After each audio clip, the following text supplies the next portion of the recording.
Hidden lessons Hindi में आपका स्वागत किसी औपचारिक शब्दों के साथ नहीं, बल्कि उस एहसास के साथ है जो आज आपके सीने में दबा हुआ है। वो एहसास जो रात को बिस्तर पर लेटते ही भारी हो जाता है। दिन भर सबके सामने मुस्कुराने के बाद जब आप अकेले होते हैं, तब जो सवाल मन में उठता है कि क्या यही जीवन था? क्या इसी के लिए इतने साल निकल गए? कभी डर लगता है कि आगे क्या होगा, कभी चिंता होती है कि पैसे पूरे होंगे या नहीं, कभी शरीर थक कर संकेत देता है कि उसे भी अनदेखा किया गया है, और कभी मन खुद से ही कह बैठता है कि शायद मैं ही कमजोर हूं। ये वीडियो उसी मन की कहानी है, आपके मन की कहानी। कभी आपने ध्यान दिया है कि समस्या अक्सर बाहर नहीं होती, फिर भी भीतर सब कुछ बिखरा हुआ लगता है। घर वही है, काम वही है, लोग वही हैं, फिर भी मन हर दिन अलग तरह से परेशान रहता है। किसी दिन छोटी सी बात दिल पर लग जाती है, किसी दिन बिना वजह चिड़चिड़ापन छा जाता है, और किसी दिन बीते हुए फैसलों की यादें आपको सोने नहीं देती। आप खुद से पूछते हैं कि आखिर मैं इतना सोचता क्यों हूं, मैं खुद को ही क्यों थका रहा हूं। यही वो जगह है जहां जीवन की असली लड़ाई शुरू होती है, बाहर नहीं, भीतर। हम में से अधिकतर लोग दिन भर मेहनत करते हैं, जिम्मेदारियां निभाते हैं, परिवार के लिए सब कुछ करते हैं, लेकिन अपने मन के साथ बैठने का समय नहीं निकालते। हम मान लेते हैं कि जो मन में चल रहा है वही सच है। अगर मन कहता है कि तुम पीछे रह गए हो, तो हम मान लेते हैं कि हम सच में पीछे रह गए हैं। अगर मन कहता है कि तुम असफल हो, तो हम खुद को असफल मान लेते हैं। धीरे धीरे मन मालिक बन जाता है और हम उसके आदेश मानने लगते हैं। कभी खुद से ये सवाल पूछिए कि क्या आपने कभी अपने मन को सिखाया है कि उसे कैसे सोचना है? स्कूल में हमें अंक गणित सिखाया गया, काम पर हमें काम करने का तरीका सिखाया गया, लेकिन मन को संभालने की शिक्षा शायद ही किसी ने दी।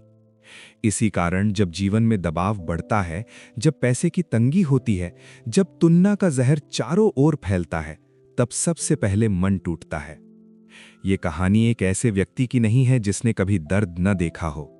ये कहानी हर उस आम इंसान की है जो सुबह उठकर उम्मीद के सहारे दिन शुरू करता है और रात को थकान के साथ दिन खत्म करता है। ये कहानी उस मन की है जो चाहता तो शांति है, लेकिन आदत बन चुकी बेचैनी से बाहर निकलना नहीं जानता। कभी आपने महसूस किया है कि एक ही परिस्थिति में दो लोग होते हैं, लेकिन एक शांत रहता है और दूसरा टूट जाता है? फर्क परिस्थिति में नहीं, फर्क उस मन में होता है जो परिस्थिति को देख रहा है। मन अगर थका हुआ है तो छोटी समस्या भी पहाड़ बन जाती है, और मन अगर मजबूत है तो बड़ा संकट भी रास्ता दिखा देता है। हिडन लेसन्स हिंदी पर आज जो कथा आगे बढ़ेगी, वो आपको ये एहसास दिलाएगी कि मन को ऊर्जा कैसे दी जाती है, बिना भागे, बिना लड़ाई किए। ये कोई उपदेश नहीं, बल्कि जीवन के अनुभवों से निकली हुई वो सच्चाई है जिसे समझते ही आपके भीतर कुछ हल्का होने लगेगा। भाग एक यहीं खत्म नहीं होता, बल्कि यहीं से वो सवाल पैदा होता है जो आगे की कहानी को जन्म देता है कि अगर मन ही हर परेशानी की जड़ है, तो क्या वो समाधान भी बन सकता है?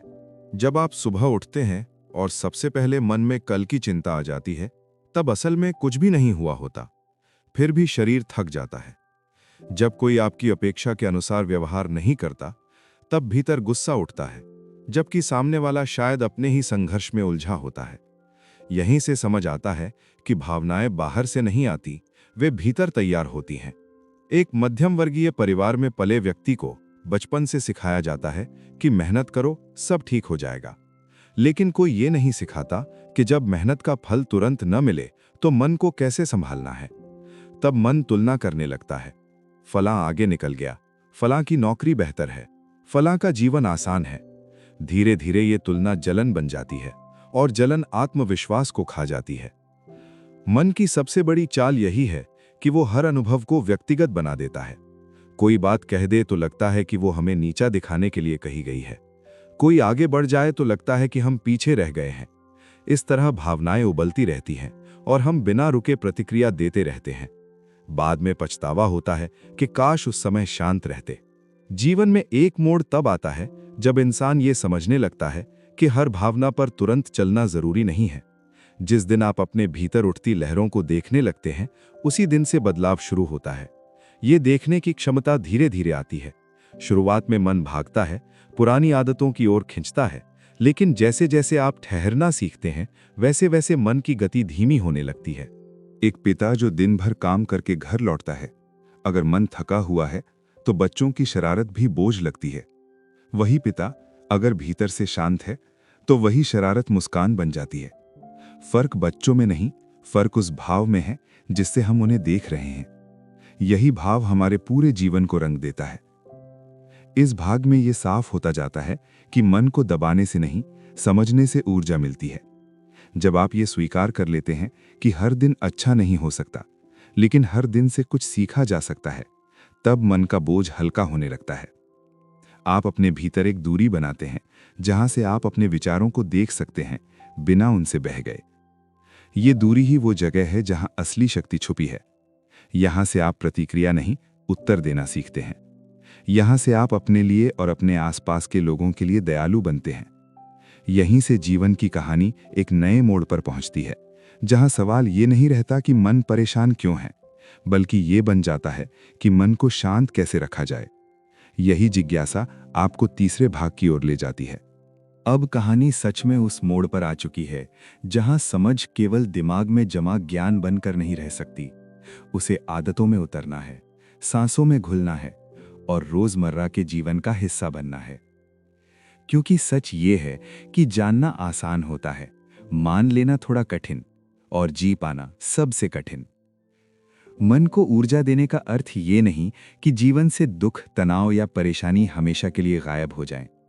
मन को ऊर्जा देने का असली अर्थ ये है कि जब दुख आए तो वो आपको भीतर से तोड़ न पाए, जब तनाव आए तो वो आपकी पहचान न बन जाए, और जब परेशानी आए तो वो आपकी उम्मीद को मार ना सके।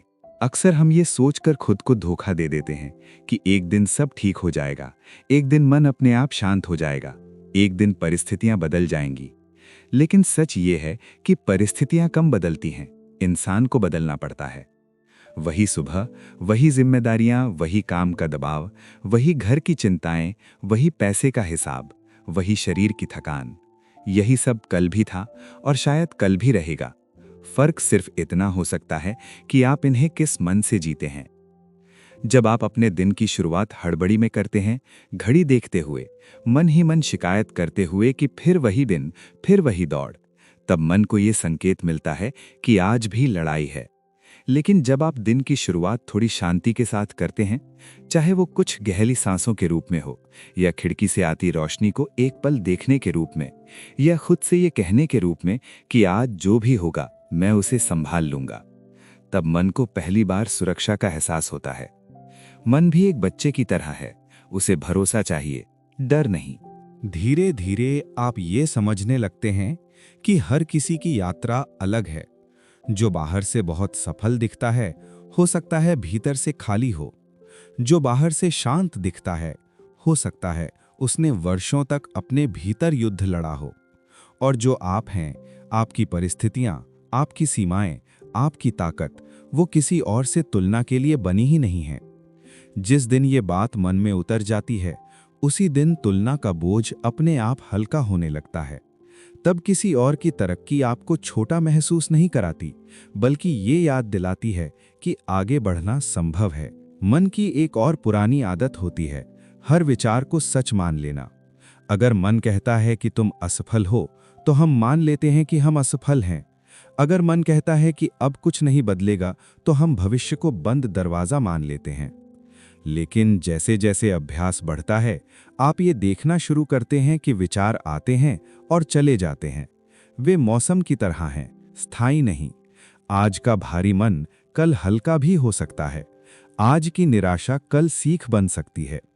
इस समझ से भीतर एक जगह बनती है, एक खालीपन नहीं, बल्कि एक खुलापन, जहां हर भावना को आने जाने की इजाजत होती है, लेकिन राज करने की नहीं। धीरे धीरे आपको ये भी एहसास होने लगता है कि जीवन की समस्याएं शायद उतनी नहीं बदली हैं। वही काम है, वही लोग हैं, वही जिम्मेदारियां हैं, फिर भी कुछ अलग है। पहले जो बातें आपको अंदर तक हिला देती थीं, अब वे आपको सोचने पर मजबूर करती हैं, लेकिन तोड़ती नहीं। पहले जो असफलता आपको कई दिनों तक चुप करा देती थी, अब वही असफलता आपको थोड़ी देर उदास करती है और फिर आगे बढ़ने का रास्ता दिखा देती है। आप अब भी गिरते हैं, क्योंकि गिरना इंसानी है, लेकिन अब आप खुद को गिरा हुआ मानकर छोड़ नहीं देते। आप उठते हैं, भले ही धीरे, भले ही लड़खड़ाते हुए। थकान अब भी आती है क्योंकि शरीर और मन दोनों सीमित हैं। लेकिन अब थकान आपको ये नहीं कहती कि तुम कमजोर हो, बल्कि ये याद दिलाती है कि तुम्हें रुकने की जरूरत है। पहले आप थकान को दुश्मन मानते थे, अब उसे संकेत की तरह देखते हैं। यही फर्क धीरे धीरे जीवन को नरम बना देता है, कठोर नहीं। इस मोड़ पर आकर इंसान को यह भी समझ आता है कि मन को सुधारने का मतलब उसे हमेशा खुश रखना नहीं है। मन को सुधारने का मतलब है उसे ईमानदार बनाना। ईमानदार अपने डर के प्रति, अपनी इच्छाओं के प्रति, अपनी सीमाओं के प्रति। जब आप अपने मन से झूठ बोलना बंद कर देते हैं, तभी भीतर सच्ची शांति की शुरुआत होती है। आप ये मान लेते हैं कि आज मैं डरा हुआ हूं, आज मैं उलझा हुआ हूं, आज मैं कमजोर महसूस कर रहा हूं। और ये मान लेना ही मन के लिए सबसे बड़ी राहत बन जाता है। अंत में ये कथा आपको उसी जगह वापस ले आती है जहां से ये शुरू हुई थी, आपके अपने जीवन में, आपकी अपनी सुबहों में, आपकी अपनी रातों में। ये आपको रुककर ये सोचने को कहती है कि आप अपने मन के साथ कैसा व्यवहार कर रहे हैं। क्या आप उससे हमेशा कठोर शब्दों में बात करते हैं? क्या आप उसे हर समय ये याद दिलाते रहते हैं कि तुम काफ़ी नहीं हो? या कभी आप उसके पास बैठकर ये भी कहते हैं कि मैं तुम्हें समझने की कोशिश कर रहा हूं? कभी कभी मन को बदलने के लिए बड़े फैसलों की जरूरत नहीं होती। कभी कभी बस इतना काफी होता है कि आप अपने भीतर चल रही आवाज को सुने और उसे बिना डर के स्वीकार करें। यही स्वीकार करना धीरे धीरे अभ्यास बनता है और यही अभ्यास जीवन को नया आकार देता है। अगर इस कहानी का कोई एक भी पल आपके दिल को छू गया हो, अगर आपको एक भी वाक्य ऐसा लगा हो जो जैसे आपके भीतर से निकला हो, तो समझ लीजिए कि ये संदेश आप तक पहुंच चुका है। हिडन लेसन्स हिंदी का यही उद्देश्य है कि शब्दों के जरिए आपको किसी और से नहीं, बल्कि खुद से मिलवाया जाए। इस वीडियो को पसंद करना, इस चैनल को अपनाना और इस संदेश को किसी ऐसे व्यक्ति तक पहुंचा देना जो आज भीतर से थका हुआ है, ये कोई औपचारिक काम नहीं है। ये एक इंसान से दूसरे इंसान तक उम्मीद पहुंचाने जैसा है। क्योंकि जब मन को ऊर्जा मिलती है, जब मन को समझ मिलती है, तब जीवन अपने आप थोड़ा आसान, थोड़ा साफ और थोड़ा सच्चा हो जाता है।